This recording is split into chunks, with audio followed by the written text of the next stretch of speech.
কোন মাঠ হবেন, কোন মাঠে নামবেন, উনি কিভাবে আসবেন, কোন মন্দিরে পুজো দিয়ে কিভাবে বেরোবেন, এটা নিয়ে আলোচনা হলো। এসপি সাহেব থেকে শুরু করে ডিএসপি সাহেব থেকে শুরু করে হাই সিকিউরিটি জোন সবাই এসেছিলেন, সিকিউরিটি অফিসাররা, ফায়ার ব্রিগেড থেকে শুরু করে ইলেকট্রিক সবাই ছিলেন এখানে, স্বাস্থ্য দপ্তর।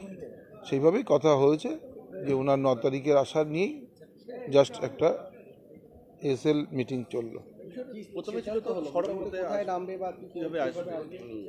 না, সড়ক পথে আসার আমাদের সেটা এখনও রয়েছে, চপারটাও রয়েছে। ওয়েদার আছে, প্রবলেম হলে নিশ্চিত উনি বাই রোডে আসবেন।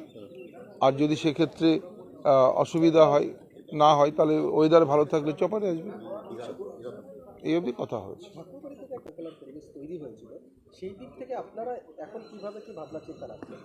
না, আমরা মন্দিরে যাব, কারা বিরোধিতা করছে, কারা কি করছে, এইটা নিয়ে মাথা ব্যথার কোনো কারণ নেই।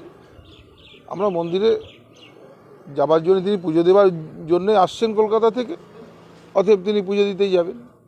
যাদের কাজ তারা করবেন, এটা নিয়ে আমাদের যার যার কাজ তারা করবেন। আমার কাজ পুজো দিয়ে আমি পুজো দিতে যাব, যারা অন্য কাজে ব্যস্ত থাকবেন তারা অন্য কাজ করবেন।